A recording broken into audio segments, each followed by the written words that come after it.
आज हम एक ऐसे केस को समझने वाले हैं जो 2003 में सामने आया था। ये कहानी शुरू होती है एक भयानक खोज से और खत्म होती है एक चौंकाने वाले कबूलनामे पर। चलिए इस पूरे मामले की परतें खोलते हैं। तो बात है 28 अप्रैल 2003 की। जगह है राजस्थान का जसवंतपुरा। दोपहर का वक्त था और तभी स्थानीय पुलिस स्टेशन में एक फोन की घंटी बजती है।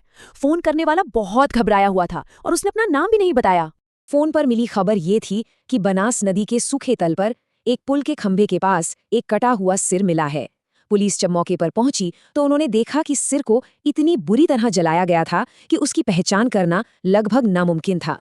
अब पुलिस के सामने सबसे बड़ी चुनौती थी कि आखिर ये कौन है।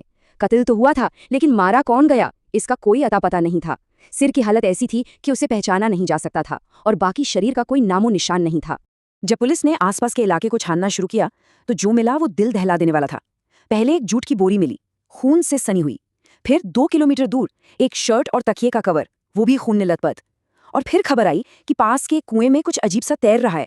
जब उसे बाहर निकाला गया तो वो एक इंसान का धड़ था। पोस्टमार्टम से ये तो साफ हो गया कि सिर और धड़ एक ही इंसान के हैं, लेकिन मुश्किल ये थी कि उस इलाके में किसी के भी गायब होने की कोई रिपोर्ट दर्ज नहीं कराई गई थी। पुलिस के हाथ बिल्कुल खाली थे। जांच को 4 दिन बीत चुके थे, लेकिन पुलिस के पास कोई लीड नहीं थी। तब उन्होंने एक आखिरी कोशिश करने का फैसला किया। उन्होंने सोचा कि शायद जनता से कोई मदद मिल जाए, और उन्होंने एक ऐसी जानकारी पब्लिक करने का फैसला किया जो उन्हें लगा कि काफी अनोखी है। पुलिस ने ये खबर लोकल अखबारों को दे दी। उन्हें उम्मीद थी कि शायद कोई इस खास निशान को पहचान ले, और यही एक छोटा सा सुराग पूरे केस का रुख बदलने वाला था। अब यहाँ से 120 किलोमीटर दूर किशनगढ़ शहर में दुर्गा प्रसाद नाम के एक शख्स सुबह का अखबार पढ़ रहे थे।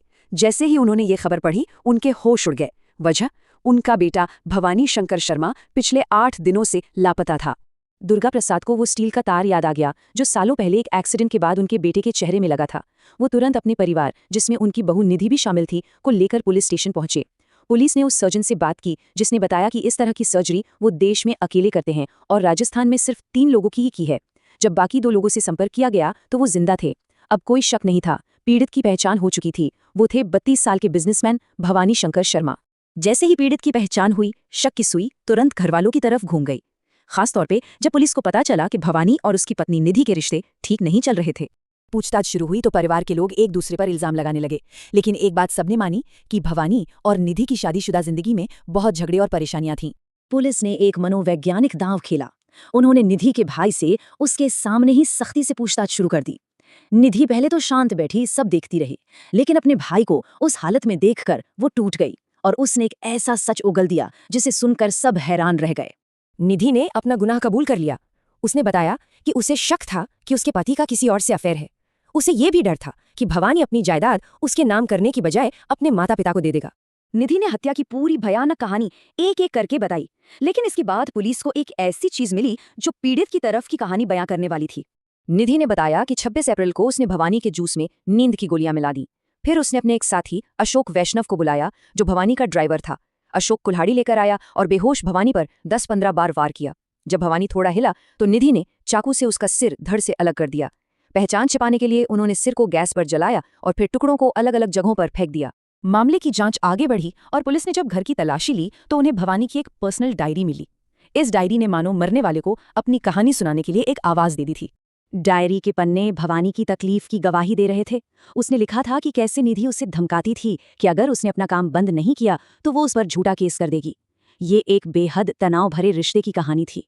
और जो सबसे ज्यादा डराने वाली बात थी वो ये कि भवानी को शायद अपनी मौत का अंदाजा हो गया था।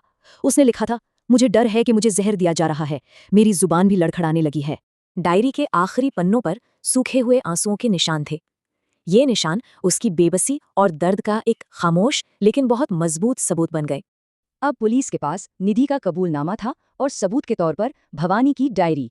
केस कोर्ट में गया और फैसला बहुत जल्द आ गया। निधि और उसके साथी अशोक दोनों को उम्र कैद की सजा सुनाई गई। उनके 2 छोटे बच्चों की कस्टडी भवानी के माता पिता को दे दी गई। लेकिन ये कहानी यहीं खत्म नहीं होती। हाल ही में कुछ ऐसा हुआ है जिसने इस पूरी कहानी में एक और चौंकाने वाला मोड़ ला दिया है। 21 साल की सजा काटने के बाद निधि शर्मा अब जेल से बाहर है और अब वो उसी पति की जायदाद के लिए अपने ही बच्चों से केस लड़ रही है जिसकी उसने हत्या की थी। ये बात एक बहुत बड़ा और परेशान करने वाला सवाल खड़ा करती है कि आखिर न्याय का असली मतलब क्या है।